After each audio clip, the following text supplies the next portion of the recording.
Yes, सगळ्यांना good afternoon. माझा आवाज आणि व्हिडिओ दोन्ही क्लिअर आहे का मला एकदा सांगा.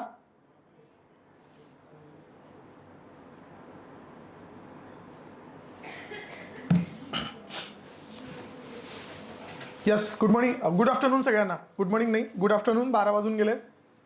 माझा आवाज येतोय सगळ्यांना क्लिअर आणि व्हिडिओ पण क्लिअर आहे का मला कमेंटमध्ये फक्त सगळ्यांनी सांगा, म्हणजे आपल्याला त्या ठिकाणी व्यवस्थित करता येईल. चला पटापट पटापट कमेंट करा. यस, ओपन टॉल केलंय, दिसत नाहीये कर.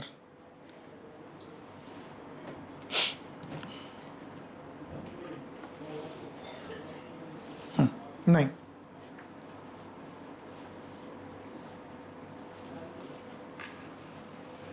ओके, आवाज येतोय.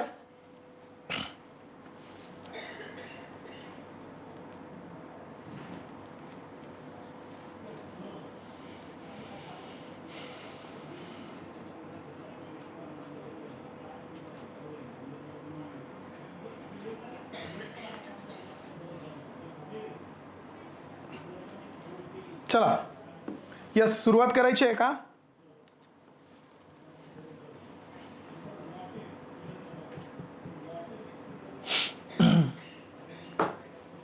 ओके, ठीक आहे, चलो, done done done. Extremely sorry की आपण एक 5 मिनिटं लेट झालोय, पण ठीक आहे. पहिलं लेक्चर आहे आपलं आजचं आणि इकॉनॉमिक्स, अर्थशास्त्र या विषयाची एक विश्लेषणात्मक जी काही मांडणी आहे पेपरच्या दृष्टिकोनातून, तर ती आपण बघणार आहोत.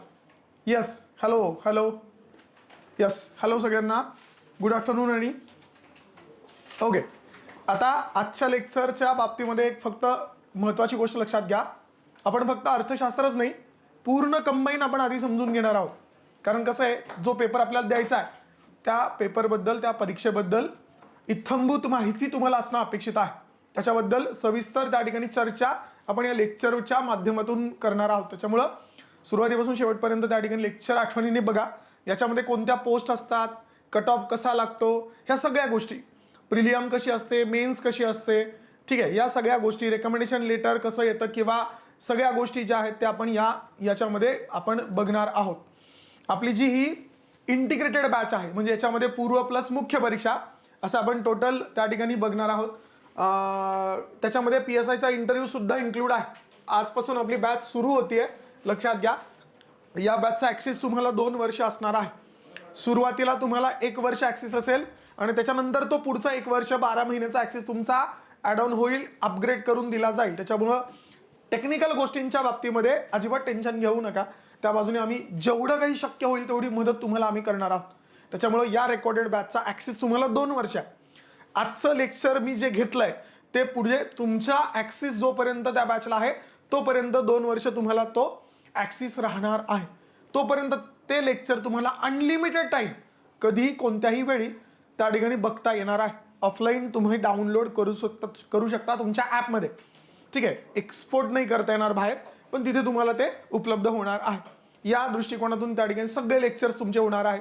आता जे मी म्हटलं की आजपासून तुमच्या बॅचची सुरुवात होतीये, ओरिएंटेशन लेक्चरची सुरुवात आहे आणि एक जनरल स्ट्रॅटेजी या पद्धतीने. त्यातला आजचा पहिला विषय आपला इकॉनॉमिक्स आहे. एक 40 ते 50 मिनिटं तुम्हाला मी त्या ठिकाणी पूर्ण लेक्चरच्या बाबतीबाबत पूर्ण माहिती देईल, एक्झाम बाबत पूर्ण माहिती देईल आणि त्याच्यानंतर आपण प्रश्न आणि उत्तरं, तुमचे जे काही डाऊट्स असतील गट ब आणि गट क बद्दल, ते मी सगळे ॲड्रेस करेल. एकेकाने तुम्ही डाऊट्स विचारले, तुम्ही इथं कमेंटमध्ये टाईप करायचं आहे आणि तिथे मग मी तुम्हाला त्याचे आन्सर्स देईल, ठीक आहे. या पद्धतीने आपलं लेक्चर त्या ठिकाणी पुढे चालणार आहे. त्याच्यामुळे त्या बाबतीमध्ये अजिबात टेन्शन घेऊ नका, ठीक आहे. आता सुरुवात करूया. सगळ्यात महत्त्वाचं त्या ठिकाणी लक्षात घेण्यासारखी बाब ही आहे की गट ब आणि गट क, ग्रुप बी आणि ग्रुप सी अशा 2 परीक्षांसाठी त्या ठिकाणी अभिजित तुमच्या प्रश्नांची उत्तरं मी देतो. आपण ना, मी आधी माझ्या बाजूने जेवढं सांगता येईल तेवढं मी सांगतो आणि त्याच्यानंतर तुमचे जे आन्सर्स पाहिजेत तुम्हाला क्वेश्चनचे, तर ते मी तुम्हाला देऊन देईन. काही प्रॉब्लेम नाही, टेन्शन घेऊ नका, ठीक आहे. प्रिलियम राज्यसेवेची निघेल का, सिलेबस कव्हर होईल का, त्याच्यात काय ॲड ऑन करावं लागेल, कोणते सब्जेक्ट इकडे नाही आहेत आणि तिकडे राज्यसेवेला आहेत, या गोष्टीची चर्चा पण आपण करूया. लक्षात घ्या. आता पहिल्यांदा गट ब, बरोबर, मी जसं म्हटलं की ग्रुप बी आणि ग्रुप सी या 2 परीक्षांसाठी ही बॅच आहे. बरोबर, गट ब म्हणजे क्लास 2 ऑफिसर आणि क्लास 3 ऑफिसर गट क या एक्झामसाठी त्या ठिकाणी एमपीएससी मार्फत जी काही परीक्षा घेतली जाते आणि जी भरती केली जाते, तर त्याच्यासाठी आपली ही बॅच आहे. आणि त्याच्यामध्ये आपण गट ब बद्दल थोडक्यात माहिती बघूया की गट ब अराजपत्रित नॉन गॅजेटेड ऑफिसर साठी ही परीक्षा घेतली जाते. किती पोस्ट आहेत गट ब च्या प्रिलियम मध्ये किंवा मुख्य परीक्षेमध्ये किंवा या एक्झाम मध्ये एकूण किती पोस्ट समाविष्ट असतात? तर लक्षात घ्या, सहाय्यक कक्ष अधिकारी ज्याला आपण म्हणतो एएसओ, असिस्टंट सेक्शन ऑफिसर, हा जो सहाय्यक कक्ष अधिकारी आहे किंवा एएसओ आहे, याचं काम कुठे आहे? याचं काम कायमस्वरूपी त्या ठिकाणी मुंबईमध्ये असतं. नियुक्तीचं ठिकाण जर तुम्ही बघितलं तर विविध मंत्रालयीन विभाग आणि महाराष्ट्र लोकसेवा आयोगाचं कार्यालय मुंबई याच ठिकाणी काम असणार आहे. ठीक आहे.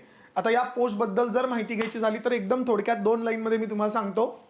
ऑफिस जॉब आहे, पूर्णपणे तुम्ही महाराष्ट्राचं जे मंत्रालय आहे ज्याला आपण पॉवर हाऊस म्हणतो, त्या पॉवर हाऊसमध्ये त्या ठिकाणी काम करतात. विविध मंत्रालय आहेत, मंत्रालयाचे विविध विभाग आहेत आणि विभागाचे सेक्शन आहेत. आणि या सेक्शनचा, ठीक आहे, कक्षाचा एक कक्ष अधिकारी म्हणून त्या ठिकाणी हेड असतो. आणि त्या कक्ष अधिकाऱ्याला किंवा सेक्शन ऑफिसरला मदत करण्यासाठी जे पद निर्माण केलं गेलंय ते म्हणजे एएसओ, म्हणून त्याला म्हटलं जातं असिस्टंट सेक्शन ऑफिसर. एएसओच्या खाली मग तुमचा त्या ठिकाणी सिनियर क्लर्क, नंतर ज्युनियर क्लर्क टायपिस्ट असतात, ते असतात. ठीक आहे, अशी ती हायरार्की आहे. म्हणजे junior clerk typist, senior clerk typist, ASO नंतर एसओ सेक्शन ऑफिसर, आणि सेक्शन ऑफिसर नंतर मग पुढचे तुमचे आवर सचिव, डेप्युटी सेक्रेटरी वगैरे, उपसचिव वगैरे, हे सगळे लोक. मग पोस्टिंग मंत्रालयामध्ये आहे सगळ्यात महत्वाची गोष्ट. आणि दुसरी महत्वाची त्याच्यातली बाब की ऑफिस जॉब आहे. म्हणजे इथे तुम्हाला सकाळी 10 ते संध्याकाळी 6:30 हा तुमचा जॉबचा टायमिंग असणार आहे. लक्षात घ्या, शनिवार रविवार सुट्टी आहे. दुसरी महत्वाची गोष्ट, तुम्ही पॉवर हाऊसला बसता, ओळखी प्रचंड होतात. ठीक आहे, काम आहे का? हो, यस, काम आहे, पण बदलीचं टेन्शन नाही, कायमस्वरूपी तुम्ही मुंबईमध्ये. ही झाली एएसओची पहिली पोस्ट. दुसरी राज्य कर निरीक्षक, ज्याला आपण म्हणतो state tax inspector, STI. GST department आहे, GST goods and services tax, ज्याला अप्रत्यक्ष कर आपण म्हणतो. या अप्रत्यक्ष कर विभागामध्ये त्या ठिकाणी जीएसटी डिपार्टमेंटच्या अंतर्गत ही एसटीआयची पोस्ट आहे. स्टेट टॅक्स इन्स्पेक्टर म्हणून जी काम करते ती संपूर्ण महाराष्ट्रामध्ये जिथे जिथे जीएसटी ऑफिसचं कार्यालय आहे तिथे तुमची पोस्टिंग होऊ शकते.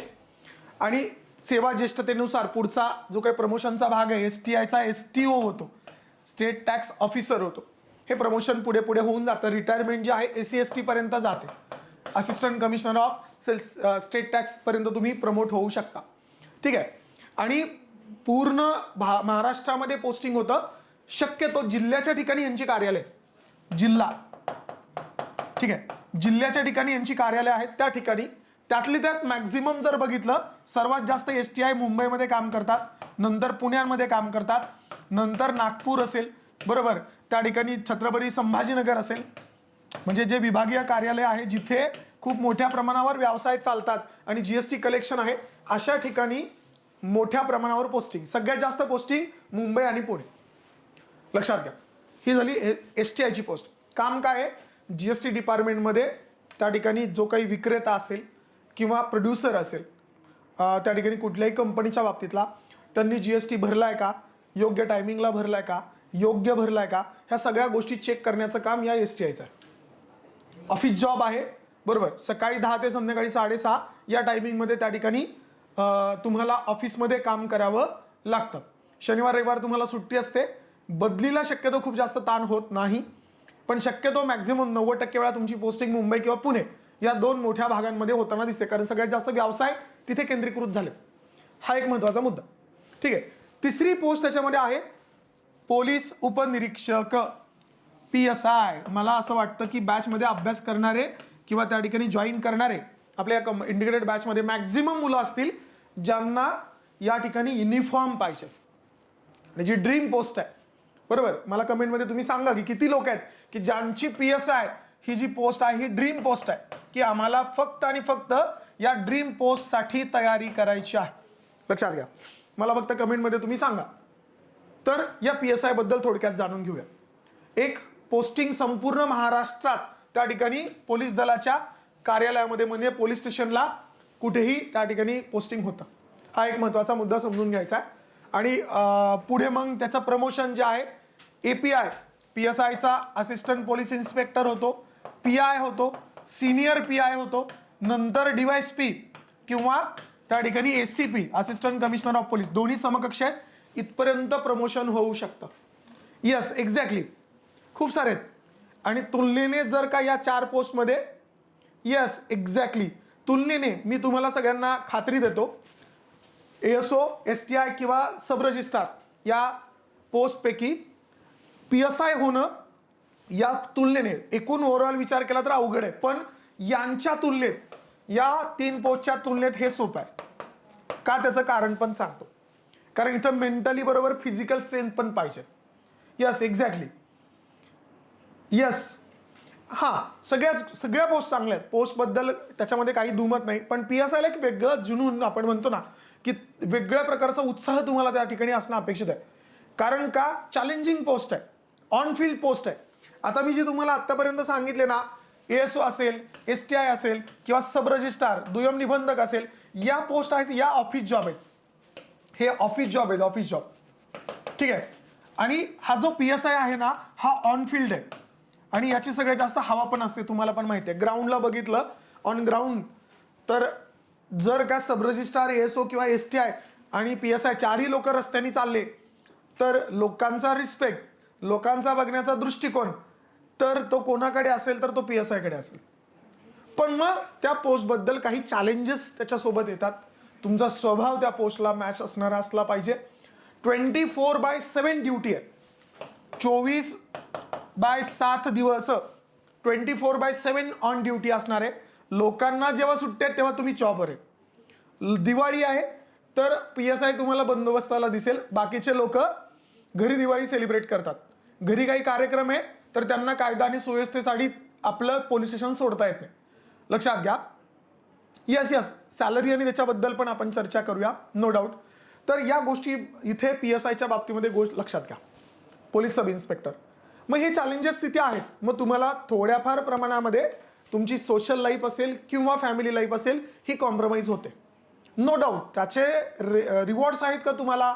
100%. जे मी तुम्हाला म्हणलं, समाजामध्ये सामान्यपणे 4 पोस्टमध्ये तुलना केली तर सर्वात जास्त रिस्पेक्ट कोण गेन करतं तर तो त्या ठिकाणी PSI करतो, सर्वात जास्त रिस्पेक्ट.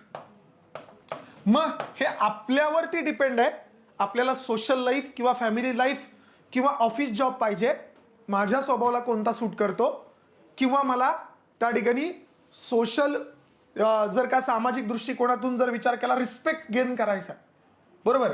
ठीक आहे. एक वेगळेपणा माझ्यामधला जो काही तुमच्या स्वभावामधला असेल तो मला दाखवायचा आहे, किंवा मला ऑनफील्ड जॉब करायला आवडतं, एका जागेवर बसून मी त्या ठिकाणी काम करू शकत नाही, तर तिथे PSI हा तुमच्या जॉबला सूट करतो, हे लक्षात घ्या. ठीक आहे. यस, सांगतो ते पण मी बोलतो. नंतर इकडे शेवटची पोस्ट आहे दुय्यम निबंधक, सब रजिस्ट्रार. सब रजिस्ट्रार किंवा मुद्रांक निरीक्षक म्हणून ज्याला ओळखलं जातं, सब रजिस्ट्रार. आता या पोस्टबद्दल जर बघायचं झालं तर एक 4 वर्षांपूर्वी ही पोस्ट आपल्या MPSC मध्ये आली, गड ब मध्ये त्या ठिकाणी इन्क्लूड केली गेलेली आहे 4 वर्षापूर्वी. आत्तापर्यंत 2दा त्याची ॲडव्हर्टाईज आलेली आहे, 80+ एकदा जागा, आणि आत्ता ज्या रिसेंटली येणार आहेत त्या पण तेवढ्याच जागा. या पद्धतीने त्या ठिकाणी सब रजिस्ट्रार जागा आपल्याला आलेल्या दिसतात. हे आपल्या गड ब मध्ये आलं. तसं पाहिला गेलं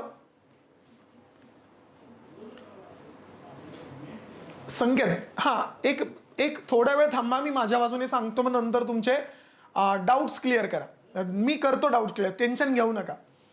तर बघा, माझी लिंक तुटून जाते, बाकी काही नाही आहे. हा दुय्यम निबंधक जो आहे हा कुठे काम करतो तर तुमच्या जमिनीची खरेदी विक्री जी होते किंवा मालमत्तेची जी खरेदी विक्री होते तुमच्या,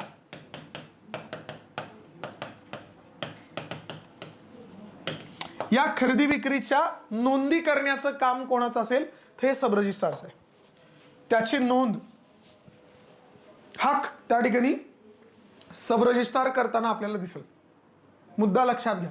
ठीक आहे, इथे आपल्याला हे सगळ्यात महत्वाची गोष्ट लक्षात घ्यायची आहे.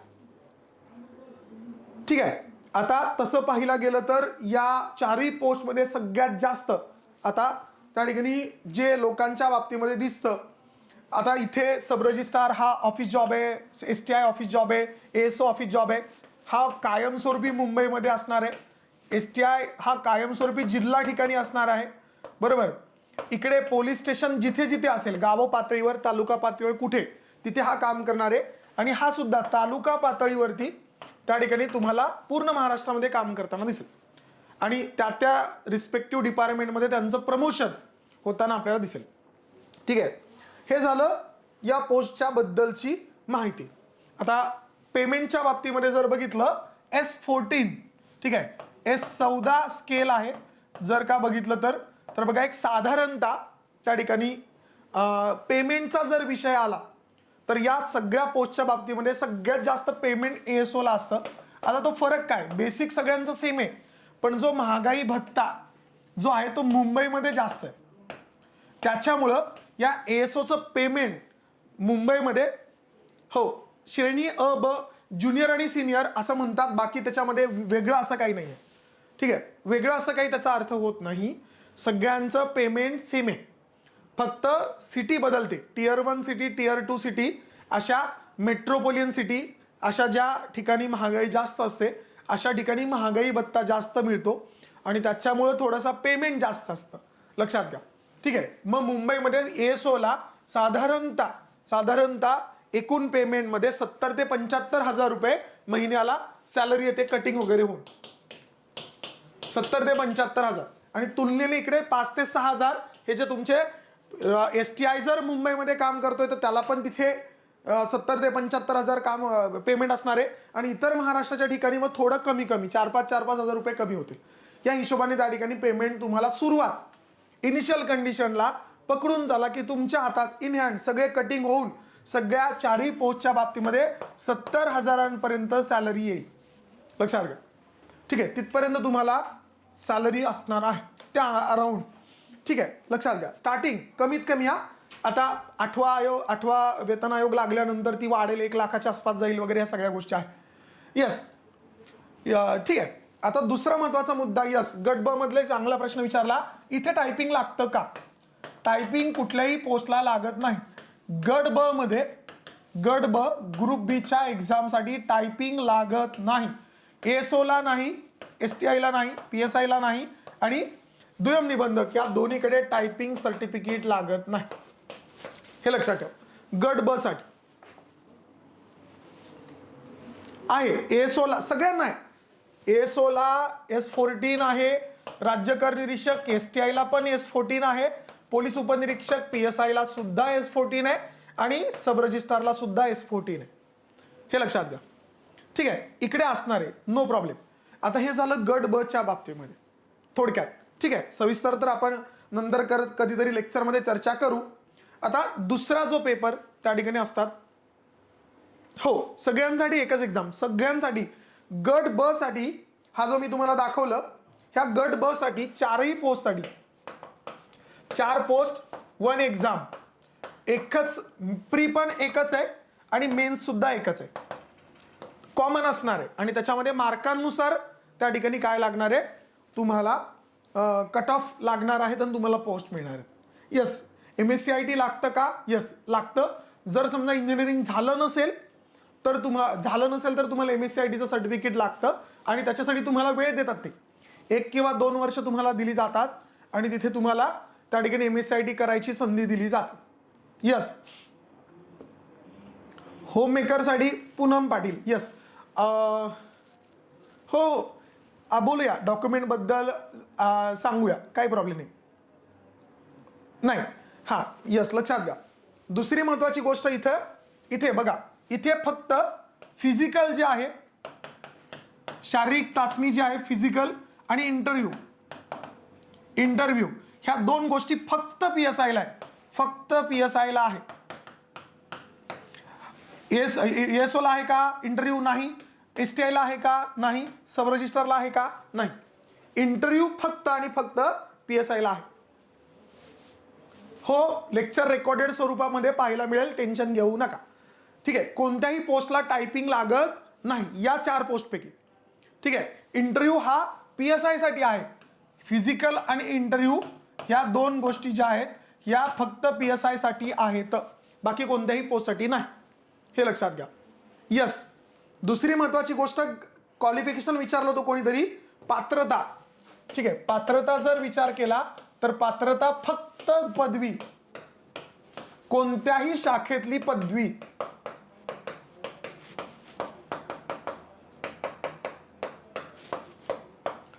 कोणत्याही शाखेतली पदवी तुम्हाला त्या ठिकाणी आवश्यक आहे.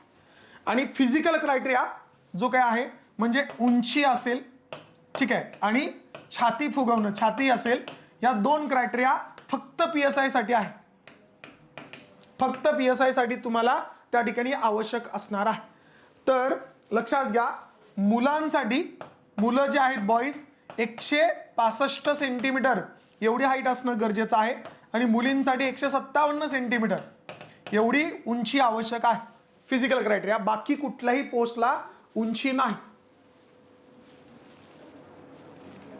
हो, म्हैसूरमधून झालं, दुनियेतल्या कुठल्याही भारतातल्या कुठल्याही कॉलेजमधून तुमचं ग्रॅज्युएशन झालं असेल तरी देता येते. हो, यशवंतराव चव्हाण मुक्त विद्यापीठामधून ग्रॅज्युएशन झालं ज्ञानेश्वरी तरी पेपर देता येतो. ॲपियर असेल, तुम्ही जर 3rd इयरला, समजा तुमचं लास्ट इयर असेल, लास्ट इयर कोणत्या पण ग्रॅज्युएशनचं लास्ट इयर असेल तर तुम्हाला ॲपियर होता येतं पूर्व परीक्षेला. फक्त मेन्स मुख्य परीक्षा देताना तुम्हाला रिझल्ट लागतो, फायनल ग्रॅज्युएशनचा रिझल्ट तुम्हाला मुख्य परीक्षेला लागतो. हो, कोणत्याही शाखेची कोणतीही पदवी चालते, कोणत्याही शाखेची कोणतीही पदवी चालते. यस, ओके, ठीक आहे, हे लक्षात घ्या. पदवी कोणतीही चालते. आता ते कॉमन प्रश्न परत विचारू नका, एकच सांगून देतो. 2nd इयरला आहे नाही, तुम्ही तुमच्या ग्रॅज्युएशनच्या लास्ट इयरला असता तेव्हा तुम्हाला पेपर देता येतो. नाही, राणी 157 सेंटीमीटर पेक्षा जर कमी हाईट असेल तर तुम्ही डिस्क्वालिफाय होता PSI साठी. तुम्ही ASO होऊ शकता, STI होऊ शकता आणि सब रजिस्ट्रार होऊ शकता, फक्त PSI होता येणार नाही. जर तुमची मुलांची उंची 165 सेंटीमीटर पेक्षा कमी असेल किंवा त्या ठिकाणी मुलींची उंची 157 सेंटीमीटर पेक्षा कमी असेल तर तुम्ही फक्त PSI ला डिस्क्वालिफाय होता. ASO, STI आणि सब रजिस्ट्रार साठी तुम्ही इलिजिबल असता, हे लक्षात घ्या. बोलूया. हा, ठीक आहे. आता दुसरी महत्वाची गोष्ट याच्यामध्ये सांगण्यासारखी काय आहे, पोस्टच्या बाबतीमध्ये लक्षात घ्या. ह्या सगळ्या पोस्ट त्याच्यामध्ये येतात. हे गट ब, ठीक आहे, गट ब पूर्व परीक्षा आणि मुख्य परीक्षा एकत्र होते, एकत्र मेरिट लिस्ट लागते आणि त्याच्यानुसार तुमचं सिलेक्शन होतं. PSI ला ग्राउंड क्वालिफाय आहे, क्वालिफाईंग, ठीक आहे. पात्र झाले, तुम्हाला तेवढे 60 मार्क मिळाले तर तुम्ही त्या ठिकाणी यस शेवटी घेऊया. क्वालिफाईंग आहे. मुलाखत जी आहे, मुलाखत तुम्ही क्वालिफाय झाल्यानंतर 40 मार्काची मुलाखत आहे, 40 मार्कांची मुलाखत होते, लक्षात घ्या. ठीक आहे. यस, या सगळ्या गोष्टी तुम्हाला गट ब च्या बाबतीमध्ये मिनिमम माहिती असायला पाहिजे. हे झालं गट ब ची माहिती. गट क, ग्रुप सी बद्दल थोडक्यात माहिती घेऊया आपण. गट क क्लास 3 ऑफिसर जे आहेत याच्यात एकूण पोस्ट आहेत 7 पोस्टसाठी प्रिलियम आणि मेन्स याच्यातली ही एकच होते. फक्त अपवाद आहे इथे assistant motor vehicle inspector. MVA ला काय आहे, पूर्व परीक्षा इथंच आहे पण मुख्य परीक्षा वेगळी होती. मुख्य परीक्षा टेक्निकल असते, म्हणजे ही पोस्टच मुळात ऑटोमोबाईल किंवा मेकॅनिकल इंजिनिअरिंग जर केला असेल किंवा डिप्लोमा केला असेल, नाही इंजिनिअरिंगच केलं असेल पात्रता, ठीक आहे, इंजिनिअरिंग डिग्री जर केली असेल तरच त्यांना MVI किंवा MVI होता येतं, ऑटोमोबाईल किंवा मेकॅनिकल. आणि याची मुख्य परीक्षा वेगळी असते पूर्ण याच्यामध्ये. प्रिलियम कॉमन आहे. किती पोस्ट आहेत, 7 पोस्ट. 7 पोस्टच्या बाबतीमध्ये त्या ठिकाणी माहिती घेऊ. उद्योग निरीक्षक, इंडस्ट्रियल इन्स्पेक्टर MIDC मध्ये इंडस्ट्रीवर वॉच ठेवण्याचं काम या इंडस्ट्रियल इन्स्पेक्टरचं असणार आहे. दुय्यम निरीक्षक सब इन्स्पेक्टर एक्साईज, एक्साईज डिपार्टमेंटमध्ये जो काही आपल्याला दारू असेल किंवा सौंदर्य प्रसाधनं असतील अल्कोहोल रिलेटेड त्याच्यामध्ये त्या ठिकाणी यस झूम करतो. दिसत नाहीये का? हां आता ओके. बघा इथे आता इकडे उद्योग निरीक्षक दुय्यम निरीक्षक हे राज्य उत्पादन शुल्क मधला सब इन्स्पेक्टर आहे. विमा संचालनालयामध्ये तांत्रिक सहाय्यक टेक्निकल असिस्टंट म्हणून पोस्ट आहे. टॅक्स असिस्टंट ही जीएसटी डिपार्टमेंटचीच पोस्ट आहे. जीएसटी डिपार्टमेंटचीच पोस्ट आहे. STI ला मदत करण्यासाठी असिस्टंट म्हणून त्या ठिकाणी टॅक्स असिस्टंट काम करतो. ठीक आहे. बेलिप आणि लिपिक हा क्लर्क आणि टायपिस्टच असतो. ठीक आहे. हे दोन्ही पण क्लर्क आणि टायपिस्टच असतात. काही ठिकाणी बेलिफ आणि लिपिक म्हटलं जातं. एवढाच त्याच्यामधला मुद्दा फक्त लक्षात घ्यायचा आहे. ठीक आहे. आणि या आता याच्यामधल्या ह्या ज्या पोस्ट आहेत 3 कर सहाय्यक, बेलिप लिपिक आणि लिपिक टंकलेखक यांना टायपिंग सर्टिफिकेट लागतं. टायपिंग लागतं मराठी आणि इंग्लिश असं. प्रति मिनिट मराठीसाठी 30 शब्द आणि इंग्लिशसाठी 40 शब्द हे स्पीड पाहिजे. तुमच्याकडे जे सर्टिफिकेट लागणार आहे ते 30 आणि 40 शब्दांचं, मराठीसाठी 30 शब्द आणि इंग्लिशसाठी 40 शब्दाचं कर सहाय्यक, बेलिप लिपिक आणि लिपिक टंकलेखक या 3 पोस्टला तुम्ही इलिजिबल होता गट क मध्ये. जे तुम्हाला गट ब आणि गट क मध्ये टायपिंग सर्टिफिकेट लागतं ते 3 पोस्टला लागतं. जे आतापर्यंत खूप साऱ्या मुलांनी विचारलं होतं. तुम्हाला त्या ठिकाणी हे सर्टिफिकेट आवश्यक आहे या 3 पोस्टला जर पाहिजे असेल तर हे लक्षात घ्या. आता थोडक्यात पेमेंटच्या बाबतीमध्ये त्या ठिकाणी बघूया. ठीक आहे. पेमेंट आता जर पाहिला गेलं तर याच्यामध्ये पेमेंटच्या बाबतीमध्ये बरीचशी तफावत आहे. का बरं? तर उद्योग निरीक्षक आहे तो S13 स्केलमध्ये येतो. दुय्यम निरीक्षक हा S12 मध्ये येतो आणि टेक्निकल असिस्टंट S10 मध्ये येतो. कर सहाय्यक असेल किंवा त्या ठिकाणी इतर कर सहाय्यक S8 मध्ये येतो. बेलिप लिपिक क्लर्क टायपिस्ट S6 मध्ये येतात. यांचे पेमेंट हे आहेत ना हे 40-45 हजाराच्या आसपास येतात महिन्याला. गट ब मध्ये हेच पेमेंट तुमचं 70 हजाराच्या आसपास जातं. इथलं पेमेंट तुमचं 40 ते 45 हजार सुरुवात गट क ची इकडून आपल्याला होताना दिसतं. हे लक्षात ठेवा. ठीक आहे. हे महत्वाचं लक्षात घ्या.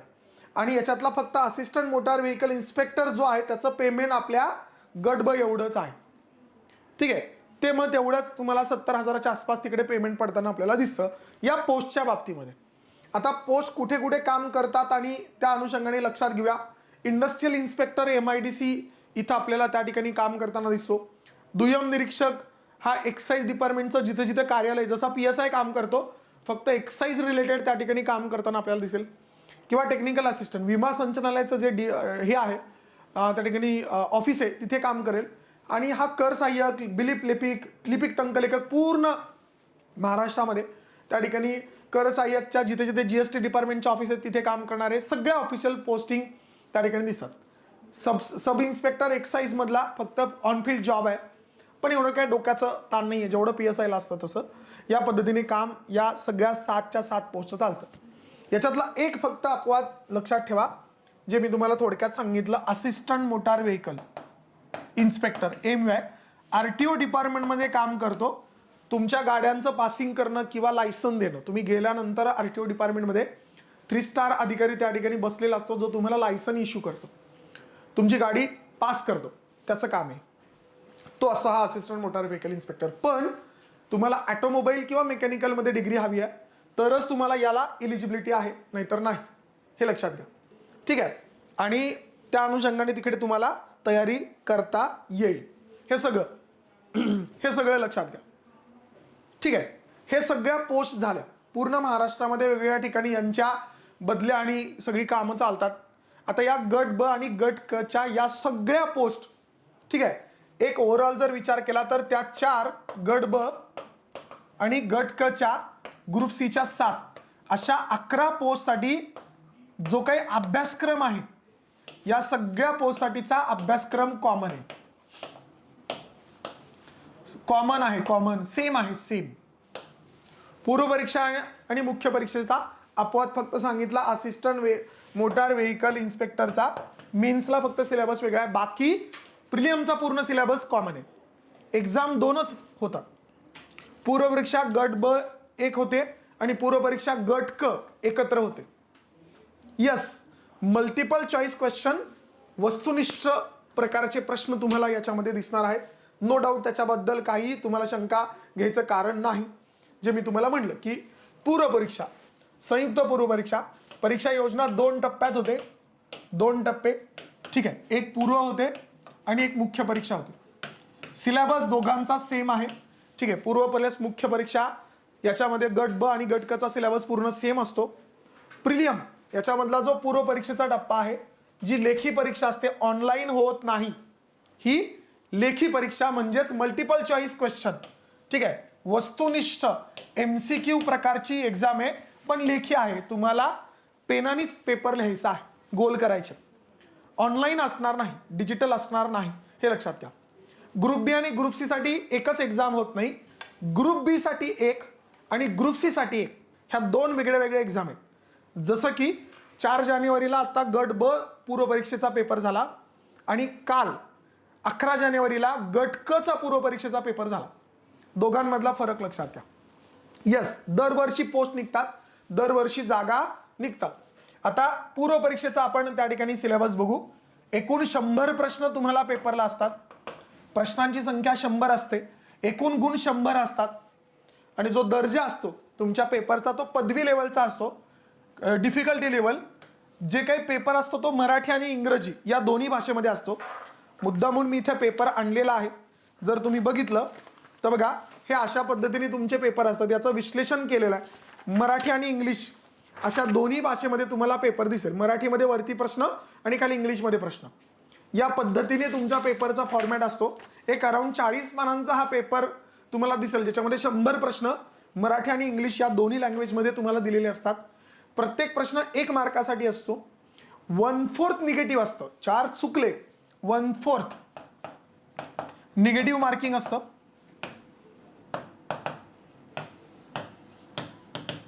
जर तुमचा 4 चुकले तर 1 वजा होणार आहे, ठीक आहे, जो मिळाला कशातून. या पद्धतीने त्या ठिकाणी आपल्याला ही पूर्व परीक्षा कंडक्ट केली जाते. आता या पूर्व परीक्षेमध्ये सगळ्यात मोठा टास्क काय असतो, जो परीक्षेचा कालावधी आहे पेपर सोडवायचा तो 1 तास आहे. फक्त 1 तास म्हणजे 60 मिनिटं.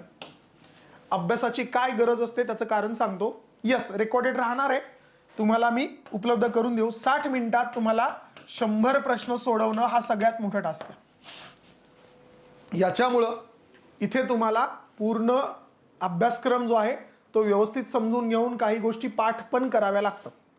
वर्गामधली आपली जी काही ज्ञानदीपची सर्व फॅकल्टी आहे ती त्या पद्धतीने तुम्हाला शिकवणार आहे. लक्षात घ्या, ठीक आहे, हे महत्वाचं लक्षात घ्या. Yes, 5 option. यस सांगतो, त्याच्याबद्दल पण आपण सविस्तर बोलूया. 1 मार्च 2026 पासून 1 मार्च 2026 पासून आयोगाने उत्तर पत्रिकेमध्ये चेंज केलाय. उत्तर पत्रिका आता 4 ऐवजी 5 ऑप्शन, 5 गोल असणार आहेत. 5 गोल तुमच्या प्रश्नपत्रिकेमध्ये नाही. प्रश्नपत्रिकेमध्ये तुमचे 4च ऑप्शन राहणार आहेत. फक्त आन्सर की मध्ये 5वा गोल ऍड होईल. तो कोणता? Not attempt. Yes, not attempt 1 March पासून पुढे होणार आहे, म्हणजे तुम्ही जे पेपर देणार आहात ते. हे लक्षात घ्या. या अनुषंगाने इकडे पूर्व परीक्षा पार पडते. आता पूर्व परीक्षेचा जर सिलेबस बघितला, पूर्व परीक्षेचा सिलेबस बघितला तर एकच पेपर असतो. एकूण 7 विषय तुमच्या अभ्यासाला आहेत. किती विषय पूर्व परीक्षेला? गट ब आणि गट क. बघा, ग्रुप बी आणि ग्रुप सी दोन्हींसाठी ही जी पूर्व परीक्षा आहे याच्यासाठीचा विषय आहेत एकूण 7. कोणते कोणते विषय असतात तुम्हाला लक्षात घ्या, ठीक आहे. सामान्य क्षमता चाचणी असं या पेपरला म्हटलं जातं. जनरल स्टडी असं या पेपरचं नाव आहे, बरोबर. सामान्य क्षमता चाचणी. हे बघा इथे पेपरच्या वरती इथं टायटल लिहिलंय, सामान्य क्षमता चाचणी. सामान्य क्षमता चाचणी अशा पद्धतीने त्या ठिकाणी सिलेबस असतो. लक्षात घ्या. इथे जर विचार केला तर 7 विषय. पहिला इतिहास हा तुमच्या पेपरला असतो, ज्याच्यामध्ये आधुनिक भारताचा आणि विशेषतः महाराष्ट्राचा इतिहास, म्हणजे जगाचा इतिहास आपल्या सिलेबसला आहे का? नाहीये, बरोबर. इतिहास किती मार्काला पेपरला येतो? 10 प्रश्न पेपरला येतात पूर्वला 10 मार्कांसाठी. 10 प्रश्न 10 गुण. ठीक आहे. पुढे भूगोल.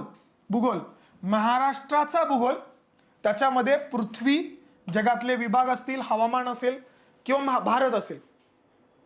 ठीक आहे, हे लक्षात घ्या. हे भूगोल भारताचा सुद्धा तुम्हाला इन्क्लूड केलेला आहे. भारताचा भूगोल इथे सुद्धा भूगोलाला तुम्हाला 10 प्रश्न पेपरला येतात आणि 10 गुण त्या असणार आहेत, हे लक्षात घ्या. त्याच्यानंतर तिसरा विषय तुमचा पेपरला असणार आहे, जो आज आपण ओरिएंटेशन मध्ये बघतोय, अर्थशास्त्र.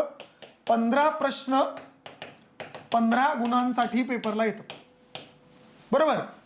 चालू घडामोडी, जागतिक, महाराष्ट्र आणि भारत असे 15 प्रश्न तुम्हाला 15 गुणांसाठी पेपरला पूर्व परीक्षेला येतात. हे फिक्स आहे, हे पॅटर्न फिक्स आहे. राज्यशास्त्र, ज्याला आपण पॉलिटी नावाने ओळखतो, पॉलिटीला सुद्धा 15 प्रश्न आणि 15 गुण या पद्धतीने आपल्याला येताना दिसतील, लक्षात ठेवा. पुढचा आहे सायन्स. सायन्समध्ये फिजिक्स, केमिस्ट्री, झुलॉजी, बॉटनी आणि हायजीन, आरोग्यशास्त्र. इथे सुद्धा तुम्हाला 15 प्रश्न 15 गुणांसाठी पेपरला येतात. पुढचा सब्जेक्ट आहे अंकगणित आणि बुद्धिमापन चाचणी, मॅथ्स आणि रिझनिंग आपण ज्याला म्हणतो. या अंकगणिताचे 10 प्रश्न 10 मार्कांसाठी आणि बुद्धिमापन चाचणीचे 10 प्रश्न 10 गुणांसाठी. अशा 20 मार्कांसाठी तुमचा मॅथ्स आणि रिझनिंग जो आहे, मॅथ्स आणि रिझनिंग 20 प्रश्न 20 गुण. या पद्धतीने तुम्हाला एकूण 7 विषय पूर्व परीक्षेला आहे. 7 विषय, गट ब असेल किंवा गट क असेल, ह्या दोन्ही पेपरसाठी कॉमन आहे. हा सिलेबस आहे. आपण प्रत्येक गोष्ट याच्यामधली इथे आपल्या बॅचमध्ये शिकवतो, इच अँड एव्हरी गोष्ट. ठीक आहे, लक्षात घ्या. नाही, ग्रॅज्युएशन सर्टिफिकेट नसलं तरी चालेल, फायनल इयरचा रिझल्ट पाहिजे. यस अभिजित, फायनल इयरचा रिझल्ट पाहिजे. ग्रॅज्युएशन सर्टिफिकेट नंतर दिलं तरी पण चालेल. बरोबर. जॉग्राफीचा विचार केला, यस जॉग्राफीला मी तुम्हाला म्हणलं की जॉग्राफीमध्ये सुद्धा महाराष्ट्र आणि भारत ह्या दोघांच्या वरती प्रश्न येतात. 10 प्रश्न तुम्हाला पेपरला येतात 10 गुणांसाठी. 10 गुणांसाठी पूर्ण हे बघायचं आहे, हे लक्षात घ्या. यस, बुकलिस्ट प्रत्येक फॅकल्टी त्यांच्या त्या ठिकाणी लेक्चरमध्ये त्या सब्जेक्टसाठी तुम्हाला बुकलिस्ट सांगेल. इकॉनॉमिक्ससाठी मी तुम्हाला सांगून देईन, मी घेऊन पण आलो इथं. आणि तुम्हाला मी वाटल्यास हे पण दाखवतो की पुस्तकातून जे आपले तुम्हाला ही क्लास नोट्स तुम्हाला इथे बॅचमध्ये उपलब्ध आहे, ही तुम्हाला फ्रीमध्ये मिळणार आहे. तुम्हाला विषयाच्या जे काही पुस्तकं आहेत, क्लास नोट्स आहेत, जे आपल्या ज्ञानदीपच्या आहेत, त्या तुम्हाला फ्रीमध्ये मिळणार आहेत. याच्यामधून तुमचा जो काही प्रिलिम आणि मेन्सला लागणारा सिलेबस आहे तो कव्हर होतो, जे आम्ही शिकवतो. त्याच्याबरोबर हे पुस्तक तुम्हाला जे दिलं जातं ऑनलाईन बॅचला सुद्धा आपण ते फ्रीमध्ये देतो, तर ते तुम्हाला तिथे उपलब्ध होईल आणि तुमच्या घरी ते नॉमिनल पोस्टल चार्जेस आल्यानंतर होऊन जाईल. हे झाली पूर्व परीक्षा. नंतर मुख्य परीक्षा. मुख्य परीक्षा जे मी तुम्हाला म्हणलं, मुख्य परीक्षा गट ब साठी वेगळी आणि गट क साठी वेगळी. बरोबर. गट क साठी पण वेगळी, दोघांसाठी वेगळे वेगळे पेपर. जसं की पूर्व परीक्षा वेगळी आहे, तसंच मेन सुद्धा वेगळी वेगळी होणार आहे.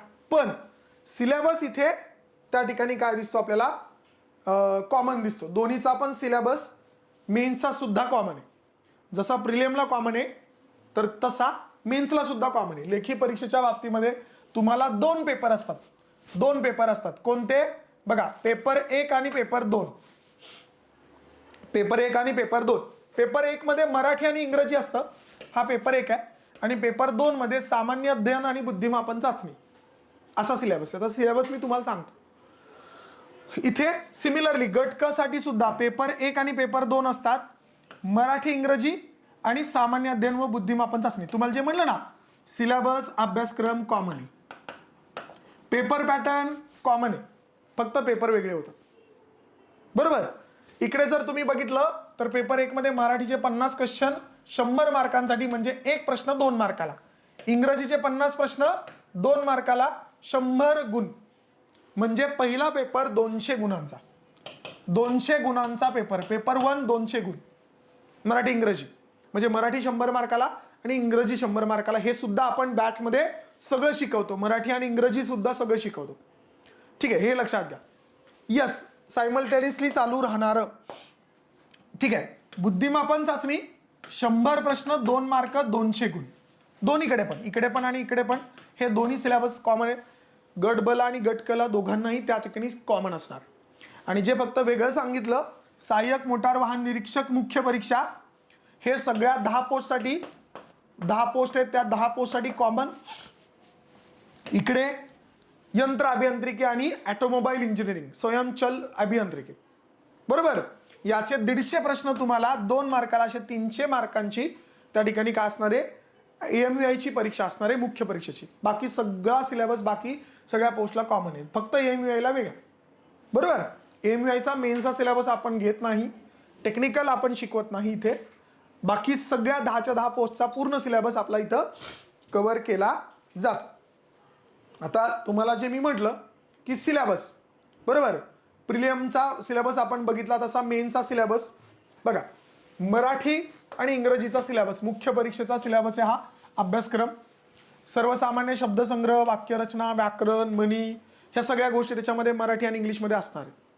50 क्वेश्चन मराठीचे आणि इंग्रजीचे 50 क्वेश्चन, या पद्धतीने 100 मार्क मेन्सला तुम्हाला शिकवलं जाणार. आता महत्वाचा मुद्दा, ठीक आहे, लक्षात घ्या. इकडे जर बघितलं GS, एक गोष्ट लक्षात घ्या, प्रिलियमचा सिलेबस आणि मेन्सचा सिलेबस GSचा कॉमन दिसतोय नाही. एक्झाम लिमिट जे काय आहे, ठीक आहे, अटेम्प्टचं लिमिट आहे ते आपल्या पेपरला गट ब गट क ला नाही, लिमिट नाहीये, लिमिट नाहीये आपल्या इथं, लक्षात घ्या.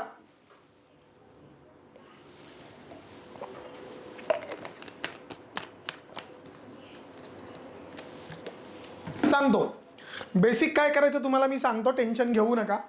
बघा, मेन्सला GSला पेपर क्रमांक 2 मध्ये सामान्य बुद्धिमापन आणि आकलन म्हणजे अंकगणित आणि बुद्धिमापन चाचणी, मॅथ्स आणि रिझनिंग जे पूर्व परीक्षेला आहे तेच आहे कॉमन. चालू घडामोडी जे पूर्व परीक्षेला होतं तेच आहे परत एकदा मेन्सला, जागतिक, महाराष्ट्र आणि भारत, बरोबर. माहितीचा अधिकार, आता ऍडिशन काय काय होणार आहे ते सांगतो. RTI right to information act, माहितीचा अधिकार कायदा 2 प्रश्न, आणि लोकसेवा हक्क अधिनियम ज्याला RTS right to services act हे सुद्धा तुम्हाला शिकवलं जाणार आहे 1 प्रश्न.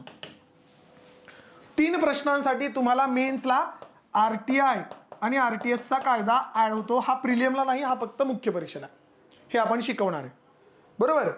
त्याच्यानंतर पुढचा मुद्दा त्याच्यामध्ये लक्षात घेण्यासारखा बघा. येस, पुढचा सिलेबस, पुढचा सब्जेक्ट भारतीय राज्यव्यवस्था म्हणजे पॉलिटी, कॉमन आहे, प्रिलियमला पण आहे आणि मेन्सला पण आहे. पुढे इतिहास, महाराष्ट्राचा इतिहास हा सुद्धा कॉमन आहे, हा प्रिलियमला पण आहे आणि मेन्सला पण आहे. भारताचा आणि महाराष्ट्राचा भूगोल प्रिलियमला पण आहे आणि मेन्सला पण आहे. पर्यावरण हा ऍड होतो, ऍडिशनल आहे, मुख्य परीक्षा ओनली मेन्स, बरोबर. इकडे ऍड होताना आपल्याला दिसेल. आणि त्याच्यानंतर पुढे जो ऍड होतो सामान्य विज्ञान तर आहेच आहे, भौतिकशास्त्र, प्राणीशास्त्र, रसायनशास्त्र, बॉटनी हे आहे. पण या सायन्समध्ये टेक्नॉलॉजी ऍड होतं. टेक्नॉलॉजी काय काय, GPS दूरसंवेदन, बरोबर, रिमोट सेन्सिंग, नंतर भौगोलिक माहिती प्रणाली GIS आणि GPS ज्याला आपण म्हणतो, हे सगळे टॉपिक इथे फक्त ऍड होतात. हे मेन्सला आहेत, ओनली फॉर मेन्स, लक्षात घ्या. आता याच्यामध्ये जर बघितलं तर लक्षात ठेवा, पूर्व परीक्षा आणि मुख्य परीक्षा या दोघांमध्ये वेगळं जर काही असेल तर एक RTI आणि RTS हे कायदे, पर्यावरण आणि विज्ञान तंत्रज्ञान हे तंत्रज्ञान जे आहे हे तेवढेच मुद्दे तुमचे ऍड ऑन होतात, जे 15 क्वेश्चन्स तुम्हाला पेपरला ऍड आहेत मुख्य परीक्षेपेक्षा वेगळे. हे सुद्धा तुम्हाला बॅचमध्ये शिकवलं जातं. पर्यावरण शिकवलं जाणार आहे, इकडे दूरसंवेदन GIS GPS हे सगळं शिकवलं जाणार, लक्षात घ्या. आणि शेवटचा विषय राहतो मग इकडे इकॉनॉमिक्स, जो आज आपण ओरिएंटेशन बघणार आहे, आपण तिथे येणार आहोत. आता अर्थव्यवस्था 15 प्रश्न, 15 ठीक आहे प्रश्न 2 मार्काने 30 मार्कांसाठी तुम्हाला अर्थशास्त्र हा विषय जो मी तुम्हाला शिकवणार आहे. बरोबर. दुसरा करंट एक विषय आहे जो मी तुम्हाला इथे शिकवणार आहे. जागतिक आंतरराष्ट्रीय म्हणजे नंतर भारतीय आणि महाराष्ट्राच्या घडामोडी या आपण इथे बघणार आहोत. यस, मेन्सला निगेटिव्ह मार्किंग आहे का? आहे. हे मुख्य परीक्षा सुद्धा MCQ प्रकारची आहे. मल्टिपल चॉईस क्वेश्चन्स आहेत. 1/4 निगेटिव्ह आहे. 1/4. 4 चुकले की 1 वजा होणार आहे. मुख्य परीक्षा सेम राहणार आहे. बाकी सगळं प्रिलियम सारखं आहे. लक्षात घ्या. ठीक आहे. हे झालं जनरल गट ब आणि गट क बद्दलची पूर्व परीक्षा आणि मुख्य परीक्षेची माहिती. याच्यात एक फक्त ॲडिशनल गोष्ट, PSI पोलीस सब इन्स्पेक्टरचा जर तुम्ही विचार केला तर लक्षात घ्या, जर PSIचा विचार केला, यस, PSI ला तुम्हाला ग्राउंड आहे, 100 गुणांचं ग्राउंड आहे, 100 गुण. याच्यामध्ये 60 मार्क जर तुम्हाला मिळाले तर तुम्ही क्वालिफाय होता. 60 मार्क मिळवायचे. याच्यामध्ये काय काय असतं? ग्राउंड मध्ये लक्षात घ्या, तुम्हाला रनिंग आहे, 50 मार्कांसाठी तुम्हाला रनिंग असणार आहे, पहिली गोष्ट. दुसरं गोळाफेक असणार आहे, ठीक आहे. तिसरं तुम्हाला लांब उडी असणार आहे. आणि चौथं पुलअप्स असतात मुलांसाठी, ठीक आहे, मुलांसाठी, बॉईज. हे या ठिकाणी हे लक्षात घेणं गरजेचं आहे. इथे 60 मार्क तुम्हाला पाडायचे आणि मुलींसाठी त्या ठिकाणी रनिंग असतं, गोळाफेक असतं आणि लांब उडी असते, पुलअप्स नसतात. मग रनिंगमध्ये त्या ठिकाणी तुम्हाला ह्या गोष्टी कव्हर करायच्यात. हे क्वालिफाईंग आहे. आणि जर तुम्ही क्वालिफाय झाले तर तुम्हाला पुढे जाऊन त्या ठिकाणी काय करावं लागतं? इंटरव्ह्यू द्यावा लागतो. इंटरव्ह्यू PSI साठी, only for PSI, only for PSI 40 गुणांचा इंटरव्ह्यू. 40 गुणांचा इंटरव्ह्यू तुम्हाला असणार आहे. आणि मग तुमचे मेन्सचे PSIची मेरिट लिस्ट 400 मार्क प्लस इंटरव्ह्यूचे 40 गुण, असे 440 पैकी मेरिट लिस्ट लागते. लक्षात ठेवा. यस, जूनमध्ये एक्झाम आहे आपली. पुढच्या या किंवा पुढच्या महिन्यामध्ये ऍडव्हर्टाइजमेंट अपेक्षित आहे. 2 महिन्यात. नाही, हार्ड असतो का? अजिबात नाही. इंटरव्ह्यू हार्ड नसतो, नॉर्मल असतो. ते तुमचं इंटेन्शन चेक करतात की तुम्हाला पोलीस डिपार्टमेंटमध्ये तुम्ही सूट आहात का, तुम्हाला इंटरेस्ट आहे का काम करायला, या सगळ्या गोष्टी. यस, नॉर्मल असतो, काही प्रॉब्लेम नाही. या पद्धतीने ही सगळी परीक्षा पद्धती आहे, जे गट ब आणि गट क ओव्हरऑल. आता तुमचा डाऊट मी क्लिअर करतो. आपल्या पूर्ण इंटिग्रेटेड बॅचमध्ये पूर्व परीक्षेचा आणि मुख्य परीक्षेचा संपूर्ण सिलेबस तुम्हाला इथे शिकवला जाईल. हे महत्वाची गोष्ट. आता जे काही तुमचे डाऊट्स आहेत, इतर कोणतेही डाऊट्स, तुम्हाला मी काय करतो, आपलं ज्ञानदीप अकॅडमीचं ॲप त्या ठिकाणी ओपन करा. तुमच्या मोबाईलमध्ये तुम्ही ज्यावेळेस ज्ञानदीप अकॅडमीचं ॲप ओपन करणार आहे तर ते ॲप ओपन केल्यावर पहिला इंटरफेस तुमचा असा आहे, ठीक आहे. याच्यामध्ये जर तुम्ही इकडे MPSC UPSC combine answer writing, notes, books आणि free course, book store, YouTube video आणि कोर्स अशा ऑप्शन आहेत. याच्यामध्ये तुम्हाला फ्री कोर्समध्ये जायचंय. फ्री कोर्समध्ये गेल्यानंतर पहिली टॅब आहे, पहिली कंबाईन ग्रुप बी आणि सी बद्दलची संपूर्ण माहिती दिसतीये का? दिसतीये. त्याच्यावर जर तुम्ही क्लिक केलं तर तुम्हाला इथे MPSCचा प्रोफाईल कशी बनवावी ही पहिली टॅब आहे. बरोबर, दिसते तुम्हाला क्लिअर. दुसरं, फॉर्म भरताना येणाऱ्या अडचणी कोणत्या आहेत त्याची पूर्ण माहिती दिली आहे, ठीक आहे. कंबाईन ग्रुप बी बद्दलची माहिती, ग्रुप बी मध्ये गेला तर ग्रुप बी ची परीक्षा योजना, नंतर ग्रुप बी चा सिलेबस आणि प्रीचा आणि मेनचा सिलेबस, हे सुद्धा सगळं डिटेलमध्ये टाकलेलं आहे. तिथेच तुम्हाला गट क बद्दल सुद्धा सगळी माहिती, परीक्षा योजना, पूर्व परीक्षेची माहिती, पूर्व परीक्षेचा पूर्ण सिलेबस आणि मुख्य परीक्षेचा सिलेबस, असं सगळं तिथं अपलोड केलेलं आहे. सगळं टाकले. तुम्हाला ज्ञानदीप अकॅडमीच्या ॲपमध्ये गेल्यानंतर फ्री कोर्समध्ये तुम्हाला हे शोधायचं आहे. मग तुमचे जे डाऊट्स आहेत, हाईट किती लागते, ठीक आहे का, ज्या तुमच्या इतर गोष्टी, चेस्ट एक्सपान्शन किती लागतं वगैरे वगैरे वगैरे, सगळं तुम्हाला इथे माहिती भरून दिली आहे. फक्त जाऊन काय करा, तिथे करा. प्रोफाईल काय असतं, तुमचं अकाउंट असतं. जसं तुमचं फेसबुक अकाउंट आहे ना, तसं तुमचं अकाउंट असतं MPSCचं. ते कसं बनवायचं त्याची सुद्धा सविस्तर माहिती तिथे आम्ही अपलोड केलेली आहे. तर जाऊन कृपा करून तेवढं फक्त बघा. तिथे तुम्हाला संपूर्ण गट ब आणि गट क बद्दलची माहिती तिथे तुम्हाला उपलब्ध फ्री कोर्समध्ये सगळ्यांना अवेलेबल आहे. त्याच्यामुळे तिथे जाऊन तुम्ही बघा. हे झालं जनरल इन्फॉर्मेशन जी मी तुम्हाला द्यायची होती ती.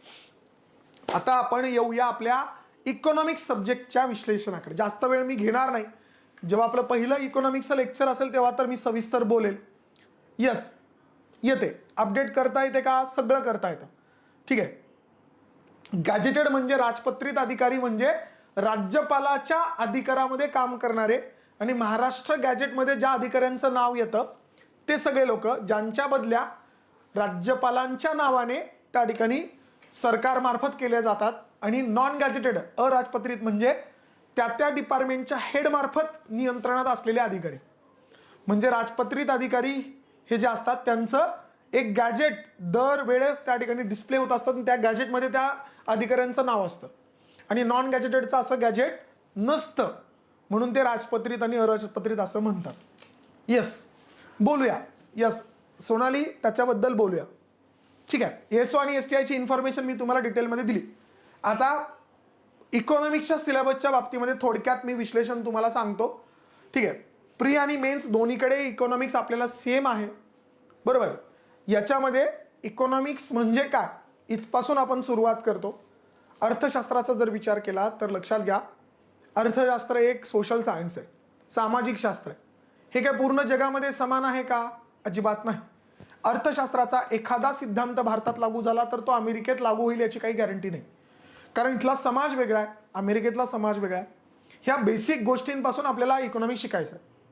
आणि दोन प्रकारे इकॉनॉमिक्सचा अभ्यास केला जातो.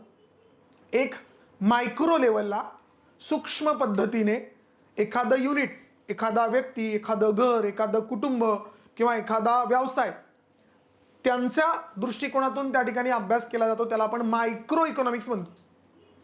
आणि एक स्थूल मोठं समग्र अर्थशास्त्र म्हणजेच देशाच्या अर्थव्यवस्थेचा अभ्यास केला जातो ते तुमचं मॅक्रो इकॉनॉमिक्स, स्थूल अर्थशास्त्र.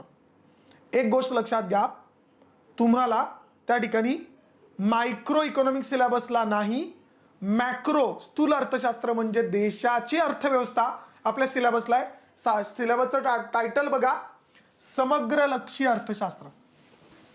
मॅक्रो इकॉनॉमिक्स आपल्या सिलेबसला आहे, मॅक्रो. ठीक आहे.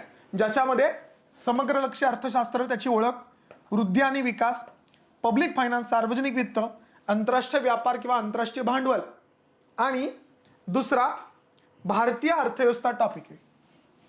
म्हणजे इंडियन इकॉनॉमी बद्दलची, ठीक आहे, स्वातंत्र्यापासून आत्तापर्यंतची सगळी वाटचाल.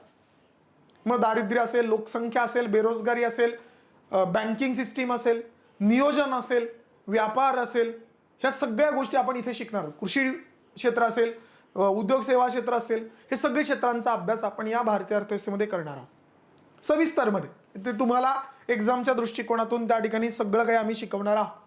कालचा पेपर जर तुम्ही काढून बघितला तर त्याची सगळी उत्तरं तुम्हाला या क्लास नोट्समध्ये अवेलेबल आहेत. वर्गामध्ये जेवढं शिकवलं आणि सांगितलं असा प्रश्न येईल तसाच पेपरला प्रश्न आहे. गट ब चा घ्या, गट क चा घ्या, याच्या मागचे कुठलेही पेपर घ्या. ठीक आहे. त्याचा एक व्हिडिओ मी करून टाकेलच, तुम्हाला तिथे लक्षात येईल. म्हणजे आपण पूर्णपणे एक्झाम ओरिएंटेड, आपण बॅचमध्ये पूर्णपणे एक्झाम ओरिएंटेड शिकवतो. फापट पसरा अजिबात घेत नाही. डिमांड ऑफ एक्झाम काय, ठीक आहे, जेव्हा आम्हाला शिकवायचं आहे तेव्हा आम्ही त्याचा ॲनालिसिस करतो. आम्ही आपण आलोय आणि उठलोय आणि तुम्हाला सांगितलंय असं होणार नाही. फॉर एक्झाम्पल आता परवा गट ब चा पेपर झाला तर त्या गट ब च्या पेपरचं पूर्ण विश्लेषण तुमचं केलेलं हे पेपर माझ्याकडे आहे.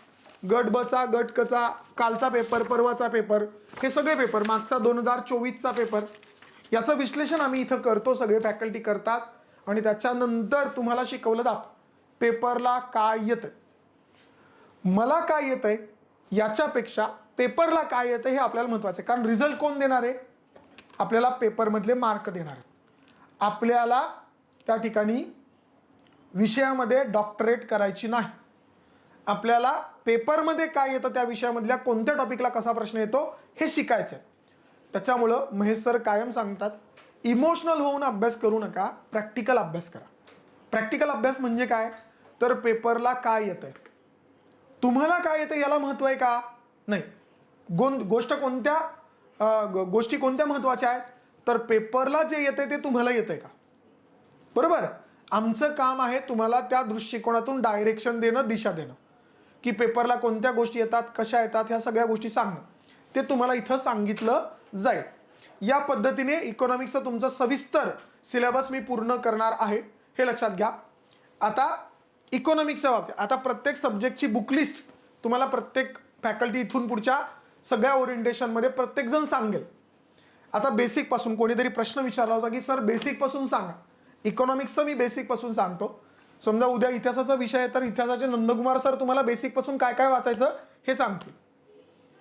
इकॉनॉमिक्सला बेसिक पासून काय वाचायचं तर 2 पुस्तक आहेत. स्टेट बोर्डची 11वीचं पुस्तक आहे, 11वी 11th स्टँडर्ड, ठीक आहे. आणि दुसरं त्या ठिकाणी 12वीचं पुस्तक आहे, 12वी. हे लक्षात. हे 2 पुस्तकं तुम्हाला त्या ठिकाणी वाचायची आहेत. बेसिक 11वी आणि 12वीचं इकॉनॉमिक्सचं पुस्तक स्टेट बोर्डचं तुम्हाला वाचायचं आहे. सगळं वाचायचं का रे? नाही. एकूण 20 चॅप्टर आहेत. 11वीच्या पुस्तकामध्ये 10 चॅप्टर आहेत, ठीक आहे. 10 चॅप्टर आहेत, 10. आणि 12वीच्या पुस्तकांमध्ये 10 चॅप्टर आहेत. असे एकूण 20 चॅप्टर आहेत. या 20 चॅप्टरचे 20 चॅप्टर आपल्याला वाचायचे नाहीत, लक्षात घ्या. यस, झूम करतो. आता हे जे 11वीचं पुस्तक आहे त्या 11वीच्या पुस्तकामधून तुम्हाला मी PDF शेअर करून देईल. तुम्हाला बॅचमध्ये तुमचा टेलिग्रामचा जो चॅनल आहे तो तुम्हाला बॅचमध्ये जॉईन करायचा. तुम्ही ज्यावेळेस बॅचमध्ये जाता तुम्हाला बघा मी तुम्हाला सांगून देतो, तुम्ही ज्यावेळेस माय कोर्समध्ये जाल आणि माय कोर्समध्ये तुमची गट ब क ची 12 जानेवारीची जी बॅच आहे, बरोबर, त्या बॅचमध्ये गेल्यानंतर बघा तुम्ही काय करायचं आहे, तुमच्या इंटरफेस ॲप ओपन केला. समजा मी तुम्हाला ॲप ओपन करून दाखवतो. हे असं ॲप ओपन होतं. याच्यातला माय कोर्समध्ये खाली जायचं. माय कोर्समध्ये तुम्ही खाली गेले की तुमची गट ब आणि गट क ची जी काही आहे बघा, इथे गट ब आणि गट क ची 12 जानेवारीची बॅच आहे. यस,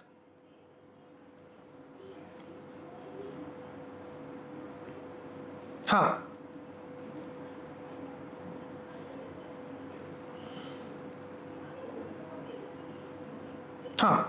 इकडे गेल्यानंतर तुम्हाला आतमध्ये इथं टेलिग्राम चॅनलचा आयकॉन आहे. टेलिग्राम, या टेलिग्रामला केल्यानंतर तुम्हाला तिथे जॉईन करायचं आहे.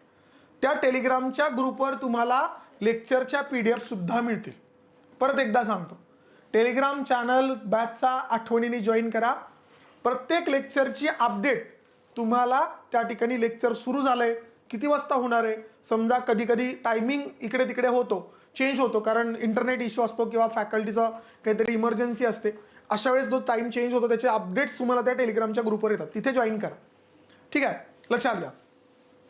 आता मग हे 11वीचं पुस्तक आहे. सगळे चॅप्टर करायचे का 11वीच्या पुस्तकातले? नाही. 11वीच्या पुस्तकातून तुम्हाला त्या ठिकाणी कोणता चॅप्टर करायचा नाही हे मी तुम्हाला सांगतो. विभाजन मूल्य हा चॅप्टर आपल्या सिलेबसला नाही. तिसरा चॅप्टर कुठला? चॅप्टर नंबर 3 करू नका, लिहून ठेवा. 11वीच्या पुस्तकातून चॅप्टर नंबर त्या ठिकाणी करू नका. पहिला चॅप्टर, दुसरा, चौथा, 5वा, 6वा, 7वा, 8वा, 9वा, 10वा हे 9 धडे आहेत ना, 9 चॅप्टर करायचे आहे. हे 11वीचं पुस्तक.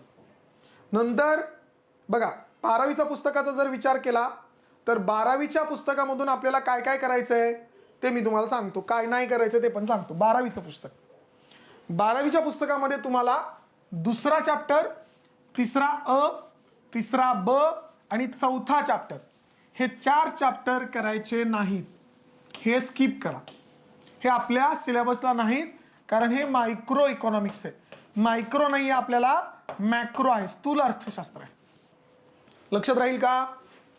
12वीच्या चॅप्टरमधून 4 चॅप्टर करायचे नाहीत जे तुम्हाला लिहून दिलेत.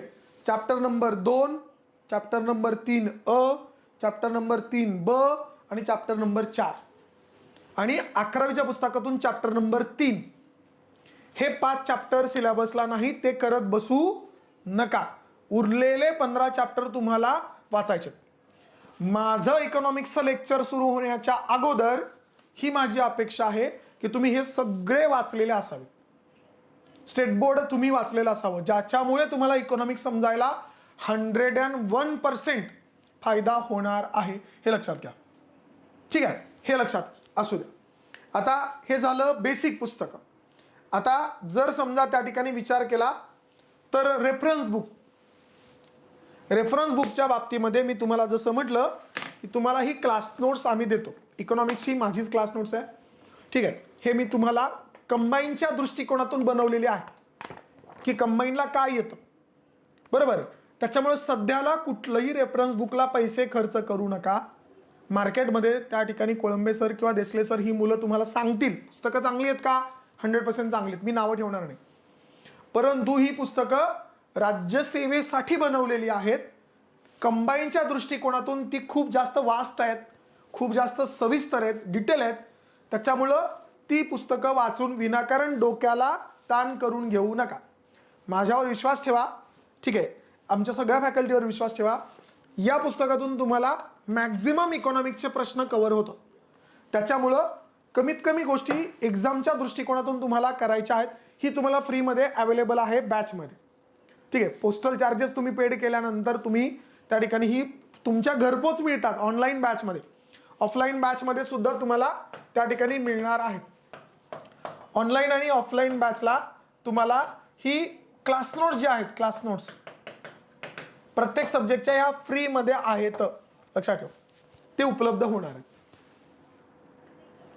अरे प्रीतम, मी ना कन्नडमध्ये नाही सांगितलं, मराठीमध्ये सांगितलं. मी मराठीमध्ये सांगितलं. लेक्चर चालू झाल्यानंतर मी 10 वेळा सांगितलं की मी आधी सांगतो तुम्हाला, नंतर मी जेव्हा तुम्हाला विचारेल डाऊट काय आहे तेव्हा मला डाऊट विचारा. एका वेळी मी एकच गोष्ट करू शकतो, मी रजनीकांत नाही. मी तुम्हाला एक तर बोर्डवर शिकवू शकतो किंवा तुमची कमेंट वाचू शकतो. मला सांगा कसं काय जमेल? असं नाही करू शकत ना. मी लेक्चर सुरू होताना म्हटलं की तुमचे मी सगळे डाऊट घेतो, थोडं धीराने घ्या, थोडं दमानी घ्या. काय होतं, काही मुलांनी कमेंट केली की नाही, सर कमेंट डाऊट नंतर घ्या कारण लिंक तुटतीये. यस, त्याच्यामुळे कशाला टायपिंगचे कष्ट वाया घालवता, थांबा ना जरा. मी सांगतो ना तुम्हाला, मग टाईप करा, रुको जरा. ठीक आहे, हां. तर मग ही क्लास नोट्स तुम्हाला करायचे. याच्यानंतर रिव्हिजनसाठी त्या ठिकाणी काही लोकांनी नोट्स, ठीक आहे, नोट्सचा विचार केला तर बघा ऑफलाईनमध्ये आपण हे फ्री देतो. ऑफलाईनची फी तुमच्या 3 पट आहे. पण मग इकडे हे माइंड मॅप तुम्हाला उपयोगाला येणार आहे. प्रत्येक विषयाचं माइंड मॅप आपलं कंबाईनचं आहे. तर ते रिव्हिजनसाठी जे आहे तर ते रिव्हिजनसाठी तुम्हाला उपयोगाला येईल. रिव्हिजनमध्ये माइंड मॅप स्वरूपात जे ऑल PYQ फॅक्ट्स आहेत ह्या तुम्हाला ॲड करून दिलेल्या आहेत एक्झामच्या दृष्टिकोनातून. ठीक आहे, ते तुम्हाला तिथे माइंड मॅपमध्ये मिळते. तुम्ही ज्ञानदीप ऑल इन वन नावाचं एक ॲप आहे, त्या ऑल इन वन नावाच्या ॲपवरून हे सगळं त्या ठिकाणी परचेस करू शकता, घेऊ शकता. आणि ज्ञानदीपचा स्टुडंट आहे हे तिथे मेन्शन करा, तुम्हाला 50% डिस्काउंट आहे. 50%मध्ये तुमच्या ज्ञानदीपच्या मुलांना ते अवेलेबल आहे.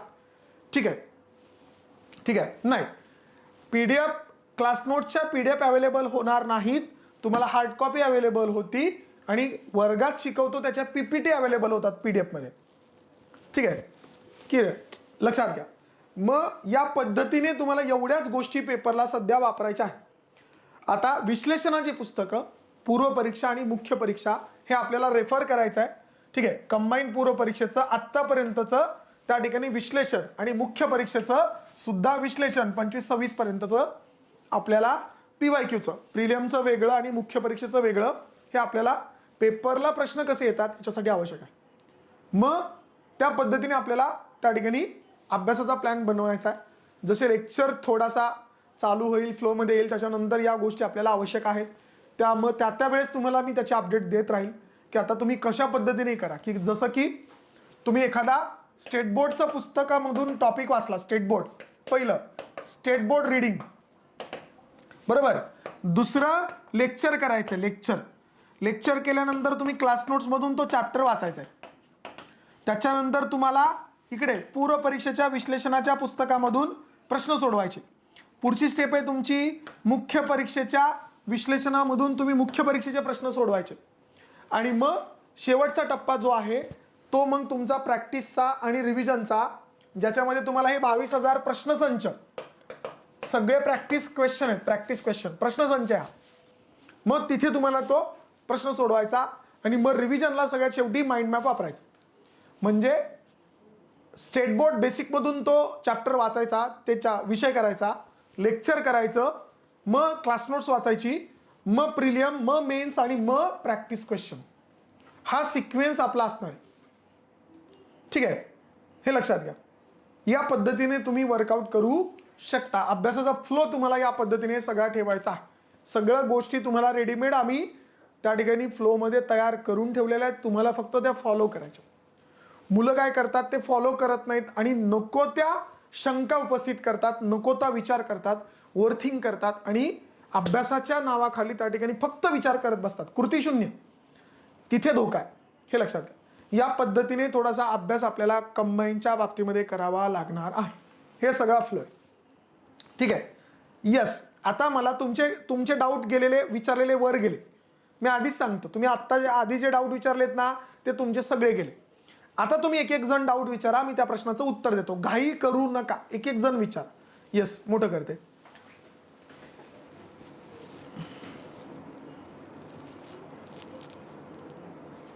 अजून थोडं मला प्रश्न दिसले पाहिजेत. हा, येस पवार, यस खाली घ्या थोडं. पवार तुमचा प्रश्न काय आहे? तुमचा प्रश्न वर गेला. फ्लो आणि प्लॅनिंग सांगितलं ना. एक स्टेट बोर्ड मधून बेसिक मधून करायचं, लेक्चर करायचं, क्लास नोट्स मधून करायचं, नंतर प्रीचं पुस्तक करायचं, मेन्सचं पुस्तक करायचं, प्रश्नसंच करायचा आणि रिव्हिजनचा माइंड मॅप करायचा. हा फ्लो असेल तुमचा. हे एकदम प्लॅनिंग आणि रिडिंग नाही करू शकत. नाही, बघा प्रिंटिंग मिस्टेक सगळ्या पुस्तकांमध्ये. आता माझ्यासमोर हे पुस्तक आहे माझं क्लास नोट्सचं, तर इथं मी तुम्हाला गंमत दाखवतो. लोक कसं असतं बघा, 100% गोष्टी बरोबर करायचा प्रयत्न केलेला असतो. मी तुम्हाला गंमत दाखवतो. काय असतं, कधी कधी फॉन्ट मिस होतो, कधी कधी टायपिंग एरर असते. एवढंच फक्त त्याच्यामधला मुद्दा आहे. बाकी वेगळं असं त्याच्यामध्ये तुम्हाला चुका वगैरे जे म्हणतायत ना, जे लोक तुम्हाला सांगतात, तर ते गोष्ट लक्षात घ्या. मग मला सांगा, पेपरमध्ये प्रश्न कसे आले असते, बरोबर ना? यस, कट ऑफ आपल्याला मार्कांचं टार्गेट ठेवायचं, मी तुम्हाला सांगतो. यस, सुरुवातीला एक 2 लेक्चर होतील तुमचे आणि नंतर रेग्युलरली तुमचे लेक्चर होतील. आता कट ऑफ बद्दल सांगतो मी तुम्हाला. काही लोकांनी कट ऑफ, आता कमेंट करू नका, कट ऑफ सांगतोय तर. पूर्व परीक्षेला आपल्याला 65 मार्क्सची स्ट्रॅटर्जी, 65+ मार्क्स घ्यायचे. कट ऑफ त्याच्यापेक्षा कमी लागतो. आपलं स्वतःचं टार्गेट 65+ असलं पाहिजे. म्हणजे आपण PSI, STI, ASO सगळ्या पेपरला एक्झाम क्वालिफाय करतो. ठीक आहे. यस, आणि मुख्य परीक्षेला आपल्याला 310+ मार्क घ्यायचे 400 पैकी. हे 100 पैकी आहेत आणि हे 400 पैकी आहेत. म्हणजे आपण सब रजिस्ट्रार, STI, ASO, PSI सगळ्या एक्झामला क्वालिफाय करतो.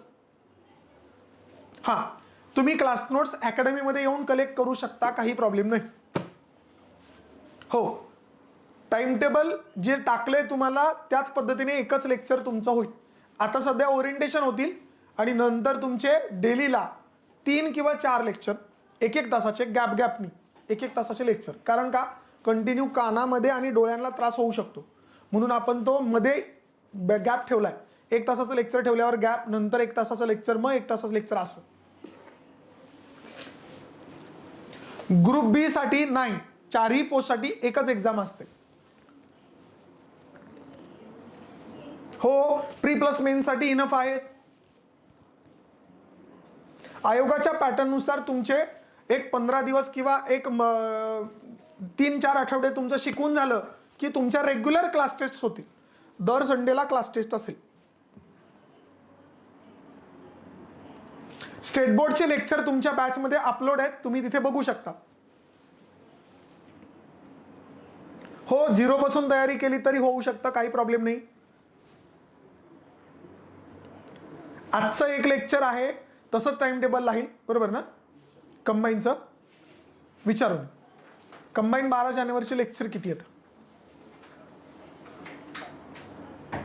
नोट्स तुम्हाला काय करायचं आहे, तिथे ऑल इन ज्ञानदीप अकॅडमीच्या ॲपवरून तिथे तुम्ही काय करा, एक नंबर मी तुम्हाला देतो, तो नंबर नोट डाऊन करा आणि त्याच्यावरती कॉल करा.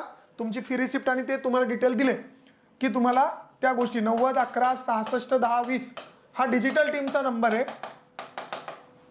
डिजिटल टीम आहे त्यांचा.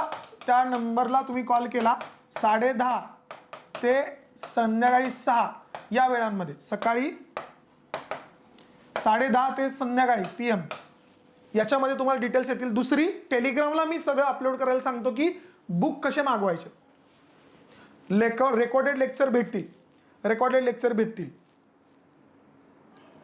10वीच्या आतले lecture, yes, geography, science, history या विषयांसाठी तुम्हाला 6वी ते 10वीची पुस्तकं वाचावी लागतात. नाही, सगळ्या पोस्टसाठी एकच फॉर्म भरावा लागतो. कास्टसाठी तुम्हाला तुमचं कास्ट सर्टिफिकेट आणि नॉन क्रिमिलियर लागतं, NTC वाले. दिव्यांगाचा PHचा मला एवढं एक्झॅक्टली माहिती नाही की कट ऑफ किती लागेल म्हणून, सॉरी त्याच्याबद्दल. अरे मला दिसू दे, तुमचे डाऊट दिसू द्या. पटापट पळायला लागलेत सगळे, वाचता येत नाही मी, एवढं रजनीकांत नाहीये. हा, प्री प्लस मेन्स एकत्र करावं लागेल, तसंच आपण घेणार आहे. हो, कास्ट वाईज वेगळा कट ऑफ असतो. ओपनचा कट ऑफ लागल्यानंतर त्यानुसार मग कास्टचा कट ऑफ खाली त्या पद्धतीने बदल होतो. तो दरवर्षी वेगळा असतो, हे लक्षात घ्या. यस, टाइम टेबल तुमच्या टेलिग्रामच्या ग्रुपला शेअर केलंय. आजचं माझं लेक्चर आहे ओरिएंटेशन इकॉनॉमिक्सचं. उद्या नंदकुमार सरांचं लेक्चर आहे. परवा श्रीकांत जाधव सरांचं भूगोलाचं आहे. नंतर गणित बुद्धिमापन चाचणी. नंतर आनंद फड सरांचं इंग्लिशचं लेक्चर आहे. आणि नंतर लक्ष्मण सरांचं मराठी. असं ते लेक्चरचा शेड्यूल आहे. एकच लेक्चर आहे. 12 ते 1 या टायमिंगमध्ये तुमचं लेक्चर राहील. सध्याला एक लेक्चर आहे, पण एकदा ओरिएंटेशन लेक्चर झाल्यानंतर 2 किंवा 3 लेक्चर तुमचे सुरू होतील 1 तासाचे. हो, ऑफलाईन येऊन देऊ शकता.